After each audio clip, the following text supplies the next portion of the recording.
கீழ்வானம் வெள்ளென்று எருமை சிறுவீடு மேய்வான் பரந்தனகான் மிக்குள்ள பிள்ளைகளும் போவான் போகின்றாரை போகாமல் காத்துன்னை கூவுவான் வந்து நின்றோம் கோது களமுடைய பாவாய் எழுதிந்திராய் பாடி பறைகொண்டு மாவாய் பிளந்தானை மல்லரை மாட்டிய தேவாதி தேவனை சென்று நாம் சேவித்தால் ஆ ஆ என்று ஆராய்ந்து அருளேலோர் எம்பாவாய்.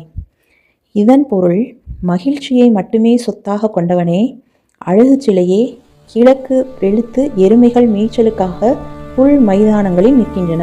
எல்லா பெண்களும் நீராடுவதற்காக வந்துவிட்டார்கள். அவர்கள் உடனே குளிக்கப் போக வேண்டும் என அவசரப்படுத்துகிறார்கள்.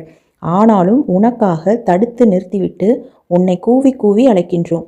கேசி என்னும் அரக்கன் குதிரை வடிவில் வந்தபோது அதன் வாயை பிளந்து கொன்றவனும், கம்சனால் அனுப்பப்பட்ட முஷ்டிகர் உள்ளிட்ட மல்லர்களை வென்றவனும், தேவாதி தேவனுமான கிருஷ்ணனை நாம் வணங்கினால் அவன் ஆ ஆ என்று அலறிக்கொண்டு நமக்கு அருள் தருவான்.